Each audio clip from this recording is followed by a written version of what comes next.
It's time to rejuvenate a classic cake recipe. Yes, I am going to make carrot cake. Traditionally with the pineapple edition, and of course, it's not carrot cake without the cream cheese frosting. But first, let's get the cake assembled. This is an oil-based cake, so it's easy to mix in your bowl. I'm gonna start by combining my brown sugar, my neutral oil, and I like to add a little maple syrup to mine.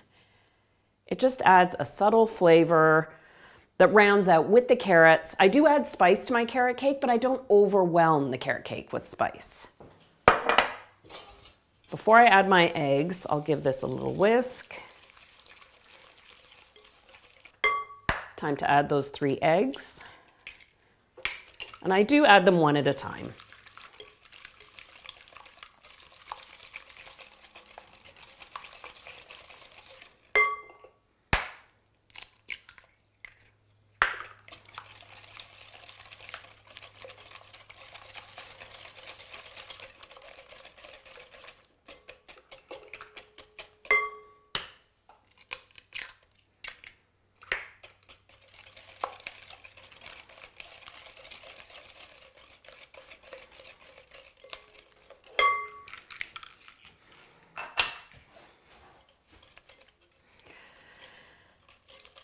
At this point, I add my coarsely grated carrots, 200 grams, so that's 2 cups worth.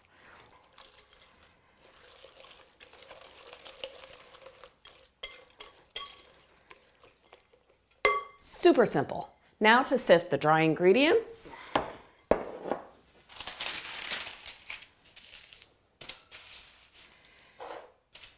And while carrot cake is tender and somewhat delicate, it's not a fragile cake. So using all-purpose flour as opposed to cake and pastry flour is absolutely fine.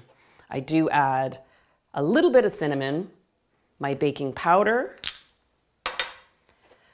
baking soda, and salt, and I'll just sift that together.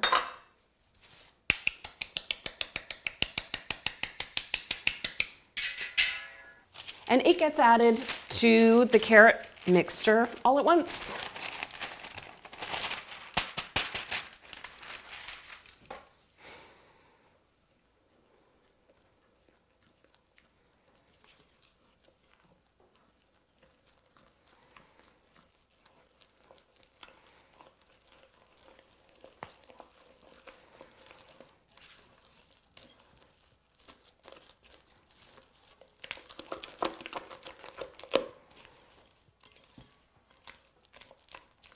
We go, and I'm not quite finished yet. I've got my pineapple to add. I grew up with carrot cake having tinned crushed pineapple added to it. So in my mind, that is the epitome of carrot cake. If you want to leave it out, you can. But if you are adding it, and I do recommend it, if you haven't tried it, give it a try. You take 1 tin, but you have to make sure you drain the crushed pineapple very, very well. And then that gets added. There are other additions to carrot cake that you can make. Walnuts are traditional. You could add about ½ cup to this recipe. Or if you're part of Team Raisin, some people feel very passionately about adding raisins or not adding raisins. I leave that up to you. I'm going to leave this simple because I'm actually going to be serving this cake to a group of people who I don't know well. So I don't know if nuts or raisins will be well received. So I'm just going to leave it with the pineapple. I'll set this aside. This recipe makes a 2-layer 8-inch cake. So I've got my 8-inch pans lined and greased. You don't need to bother flouring them, not with an oil-based cake like this. I'll divide the batter. I'm just eyeballing it here, but it's about 2 cups of batter per pan if you want to measure it out.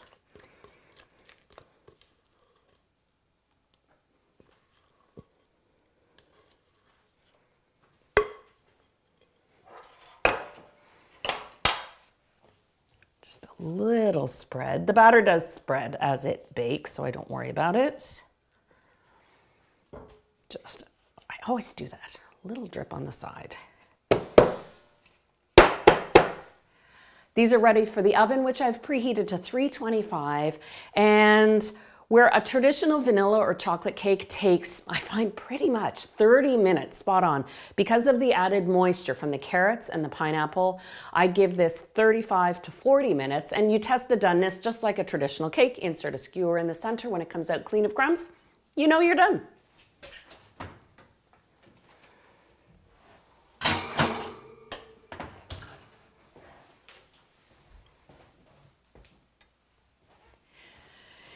And here are the cakes out of the oven. What I like to do when I'm cooling the cakes is let them cool in the pans on a rack for about 15 minutes.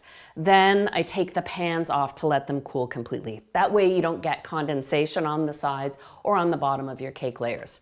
If you're planning ahead, these cake layers freeze brilliantly. So just wrap them up, pop them in the freezer, and thaw them on the counter before you frost them. This is a traditional cream cheese frosting, but I will admit I have changed my technique a little bit. It used to be I would always beat my butter and cream cheese together and then add my icing sugar. But I would find, and I don't know if you've done this when you've made cream cheese frosting, you lose control a little bit. And depending on the temperature of your butter or your cream cheese to start, sometimes the frosting can be so soft that it's hard to handle. What I have found is by beating the butter first, then adding my icing sugar and adding the cream cheese at the end, because the cream cheese has a higher moisture content than the butter, your icing sugar doesn't dissolve as much. And so you end up with a frosting with a little more structure to it. Okay, it's better if I show you, right? So let me start by first beating the butter to fluff it up a little.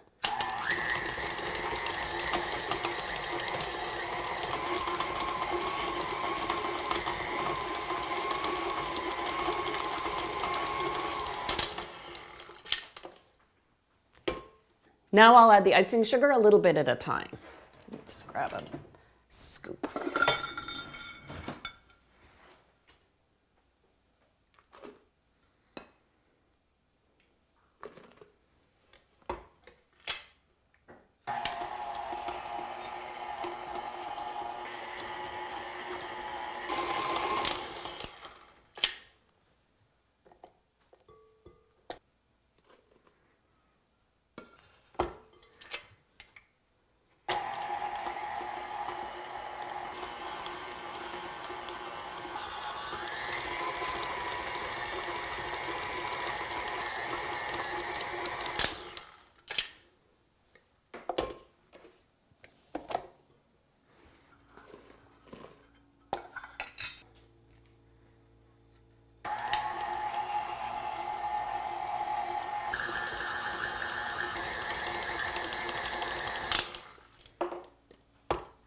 My butter is a little on the cool side, so this mixture is dense. If your butter is a little on the softer side, it will resemble an American buttercream. So at this point, I'm going to add the vanilla, and then I'll start adding the cream cheese in pieces.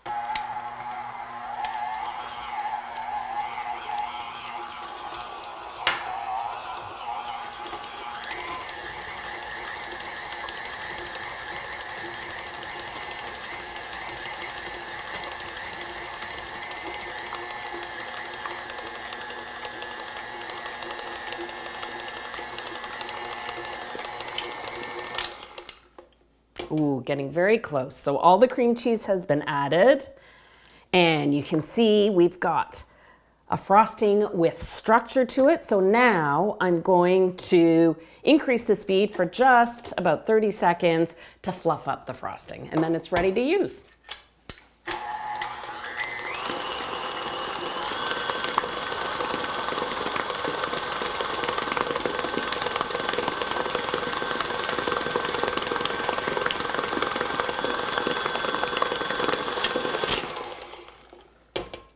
There we go. Fluffy and creamy, but also with structure. We've got our cream cheese frosting. All right. As a little note, this is enough frosting for even a slightly larger cake. If you're making a 9-inch carrot cake, or you want some of that extra cream cheese frosting for piping. I would always rather you have a little more frosting than not enough.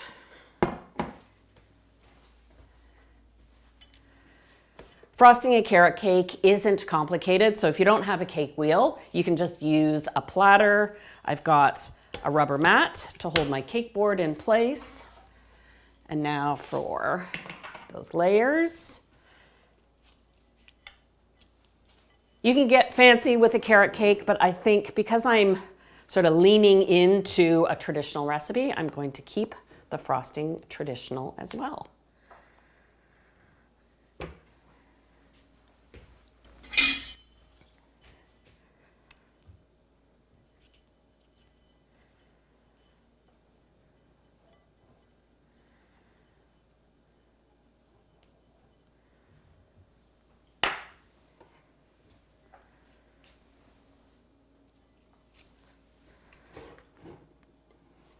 I find carrot cake doesn't need a crumb coat on it. It holds itself in place. It doesn't release any crumbs as you're frosting it.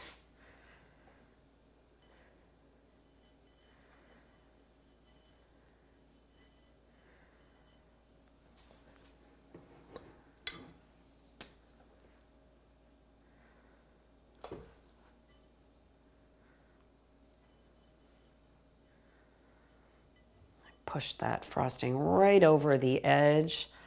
And this will make the sides easier to frost.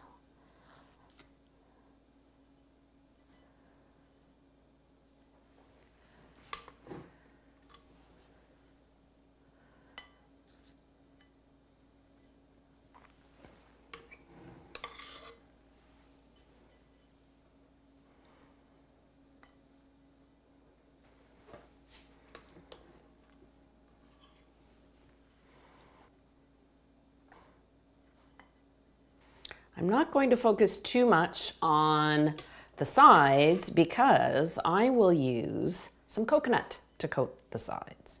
But I want to make sure the top is looking nice. A little extra frosting for some swirls and swishes. You do want to make sure, of course, the cake is straight. So I'll take another minute here.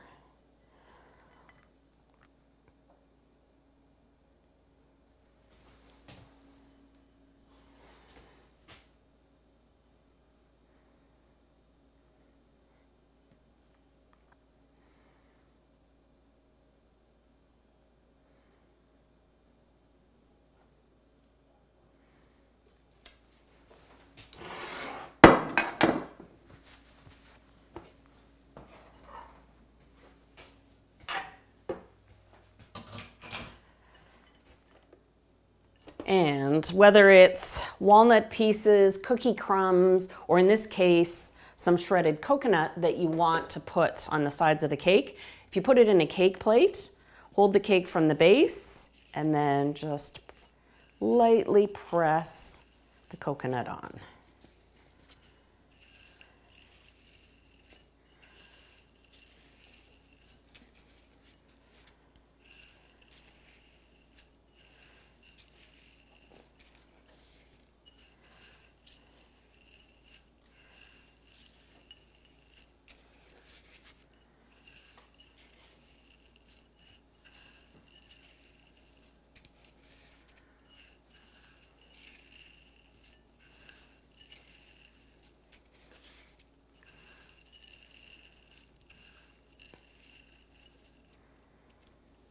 All right, I'd say in almost no time, that is a pretty good looking cake. The cream cheese frosting is of course soft right now, so you want to give it about 2 hours to chill.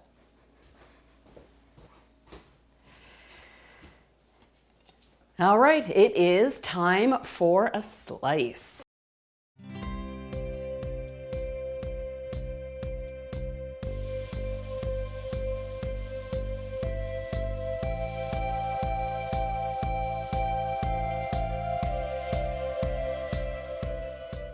What I like about a cream cheese frosting is how even when chilled, it stays a little bit soft. So it's easy to slice.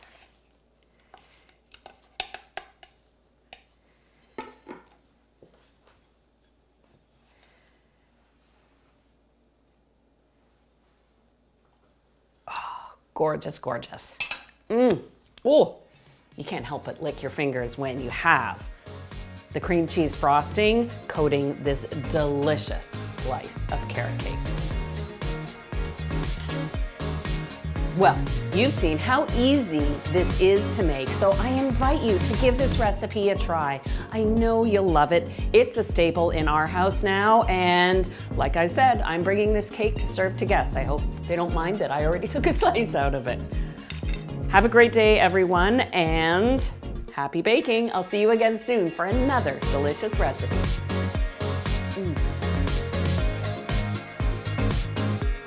Oh, that is so good. Carrot cake. Can't go wrong.